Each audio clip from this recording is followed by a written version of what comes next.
नमस्कार, मनुदेल श्रेया क्लासेज में आपका स्वागत है। आज हम पढ़ेंगे प्रादेशिक विधि और नाटक की अभिनयीकरणीय प्रविधि के बारे में। यह आपकी अंतिम एसएसटी की जो शिक्षण विधियाँ थी वो आपकी कंप्लीट हो गई। उसके बाद में हम पढ़ेंगे शिक्षण अधिगम सामग्री के बारे में, चिंतन के बारे में पढ़ेंगे। फिर सामाजिक अध्ययन में कौन सी कक्षा में कौन सा ये शिक्षण विधि है वो काम में ली जाती है वो मैं आपको अलग से बताऊँगी। फिर हम एसएसटी का पूरा सिलेबस है स्टार्टिंग से शुरू कर देंगे। ये आपके शिक्षा शास्त्रीय मुद्दे हैं जो कम्प्लीट हो जाते हैं 4-5 दिन बाद में।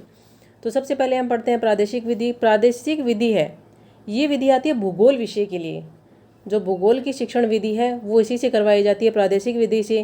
पहले जो भूगोल अध्यापन था वो राजनीतिक वर्गीकरण के अंतर्गत किया जाता था, लेकिन 1905 में एक व्यक्ति आए हर्बर्टसन। उन्होंने क्या किया, पृथ्वी को विशाल प्राकृतिक प्रदेशों में विभाजित कर दिया और उसे क्या लिखा, भूगोल लिखा। इस वजह से हम क्या करते हैं, अलग अलग पढ़ते हैं। भूगोल विधि के लिए ये प्रादेशिक विधि है, इसका जन्म हुआ। तो प्रादेशिक विधि का इनडायरेक्ट रूप से जन्मदाता कौन माना जाता है, हर्बर्टसन माना जाता है। क्यों माना जाता है, क्योंकि उन्होंने 1905 में पृथ्वी को विशाल प्राकृतिक प्रदेशों में बांटा था। और उन्होंने आधार क्या माना था, इन्होंने पृथ्वी को विशाल प्राकृतिक प्रदेशों में बांटा, लेकिन आधार उन्होंने माना था जलवायु तथा वनस्पति को। हर्बर्टसन ने पृथ्वी को विशाल प्राकृतिक प्रदेशों में विभाजित किया, उसका आधार क्या था, जलवायु तथा वनस्पति। और विशाल प्राकृतिक प्रदेशों में विभाजित किया कब किया था, हर्बर्टसन ने 1905 में किया था। ये प्रादेशिक विधि है, कब उद्भव में आई, यानी कब सामने आई, कब इसका प्रयोग होने लगा, तो 1905 में ये सामने आई थी हर्बर्टसन की खोज के कारण ही।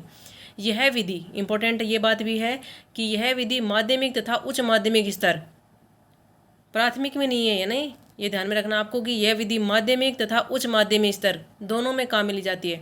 माध्यमिक स्तर तथा उच्च माध्यमिक स्तर में इसे काम में लिया जाता है। मानव जीवन पर पड़ने वाले वातावरण के भौगोलिक नियंत्रण को इस विधि से समझा जा सकता है।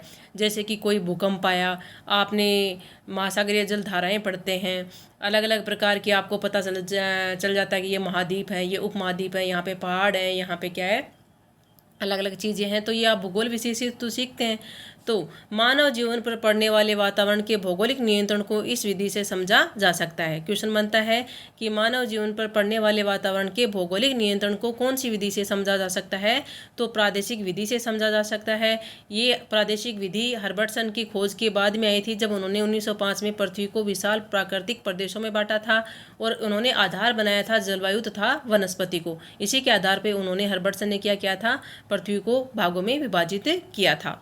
जैसे कि हम देखें कैसे पढ़ते हैं भूगोल विषय को, तो धरातलीय स्थिति हम पढ़ते हैं, बहाव पढ़ते हैं, जलवायु के बारे में पढ़ते हैं, प्राकृतिक वनस्पति, पशु पक्षियों के बारे में, मानव तथा उसके क्या कार्य हैं, व्यवसाय कौन सी है, जनसंख्या कौन सी है, आवागमन यातायात के साधन, जितने भी आप भूगोल में पढ़ते हैं वो सभी कौन सी विधि के द्वारा हमें पता लगती हैं, प्रादेशिक विधि के द्वारा ही, जो किसकी देन है, हर्बर्टसन की देन है।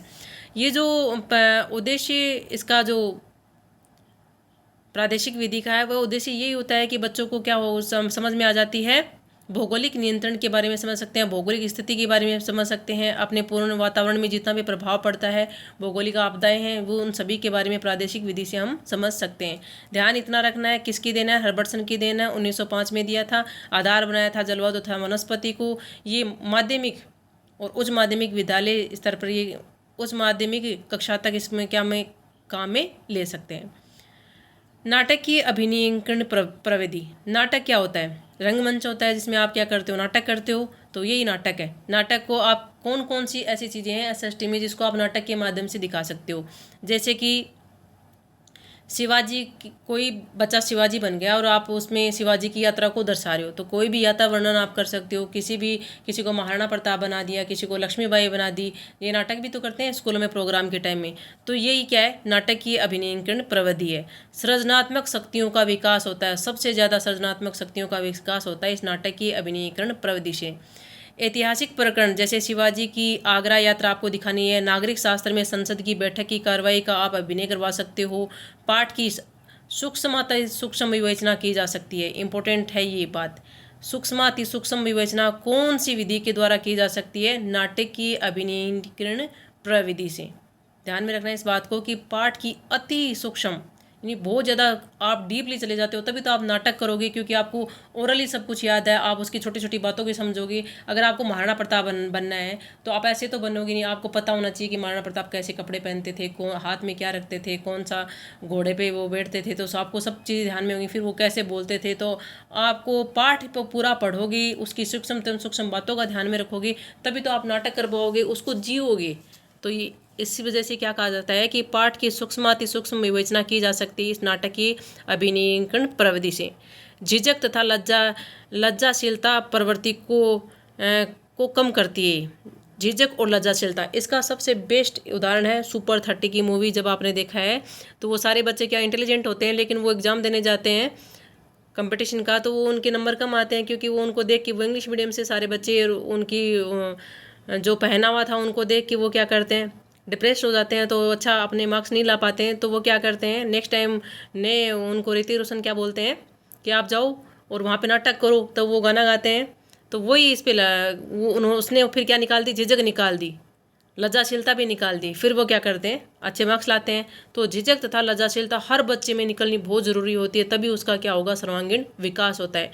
आप में खुद में झिझक नहीं होनी चाहिए, आपसे जितने भी बच्चे पढ़ते हैं उनमें झिझक नहीं होनी चाहिए, वो उनको आगे बढ़ने के लिए सबसे ज़्यादा महत्वपूर्ण होती है। तो आप जब भी टीचर बने या फिर आप टीचर हैं तो आपको इतना स्पष्ट रूप से ध्यान रखना है कि आपको हर बच्चे को इतना अच्छा विकास करना है कि ताकि वो आगे चल के बहुत अच्छा अपना भारत बना सके। तो झिझक तथा लज्जाशीलता की प्रवृत्ति कम होती है, बोलने की कला सिखाता है ये नाट्यीकरण। इसमें आवश्यक शर्तें क्या होती हैं कि सभी छात्रों को समान रूप से भाग लेने के लिए प्रोत्साहित करना होता है।